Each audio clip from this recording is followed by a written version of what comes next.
Welcome to the Safe Recovery Program introductory video. My name is Terry Haines. I'm the creator of the Safe Recovery Program. Before we begin with the Safe Recovery Program, I'd just like to tell you a little bit about my background. I'm a physiotherapist and health economist. I work in Melbourne, Victoria, Australia.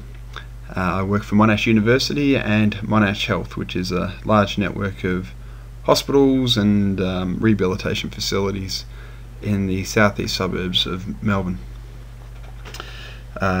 We don't have any video footage in these videos of me talking.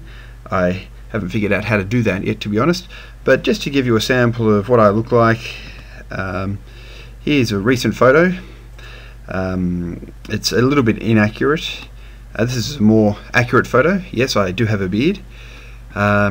Here's another photo and another one which are slightly more accurate, and you can see that there are many similarities between these photos. For example, the two top ones have ferns in the background. The Safe Recovery Program, it's not surprising, was developed in Australia. Australia is a dangerous place. There is many dangerous things in and around Australia, and falls is one of the most deadliest. It is one of the most common adverse events which takes place in a hospital setting, and it's a common cause for concern and headaches amongst hospital administrators, clinicians and patients alike. The program itself was developed in 2001-2002 when I was working at the Peter James Centre. This is a rehabilitation facility in the eastern suburbs of Melbourne. I had a great time working there and conducting the studies that led to my PhD there. In 2004 I moved to Queensland, which is further north in Australia, and began working at the Princess Alexandra Hospital and the University of Queensland.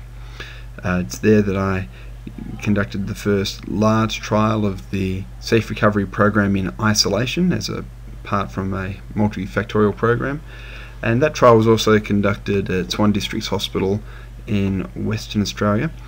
Here's a picture of the Gunnut Fountain in Kalamunda in Perth in Western Australia, which is close to the Swan Districts Hospital there.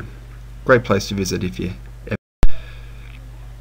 These training videos have been developed to try and improve the dissemination and the translation of the research that my group has been doing over the last 10 years.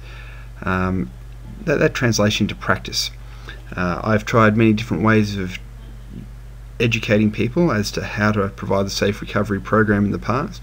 Webinars are useful to some extent, although they're a bit time consuming for me to provide, as are face-to-face lectures, which when you're educating hospital staff can mean that you're having to conduct lectures at difficult times of the day, which are not always convenient. So these videos have been developed so that people can watch the videos when they have time available, and so that I don't have to spend a lot of time providing these sessions face-to-face or via webinar. The course content is broken into a number of different videos focusing on the evidence for use of the Safe Recovery Program, the different theoretical aspects of the Safe Recovery Program, then some very practical videos about how to deliver the Safe Recovery Program, and finally the video that is a part of the Safe Recovery Program is available. The evidence-based videos will go over the results of the randomized controlled trials that have been conducted to date, and also the economic evaluations that support the use of the Safe Recovery Program.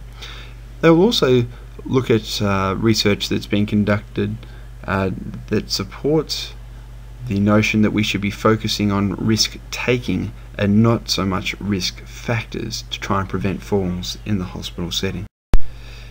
The theoretical frameworks behind the Safe Recovery Program will then be dealt with in turn, and they provide the building blocks for understanding how to provide the Safe Recovery Program in real life clinical practice.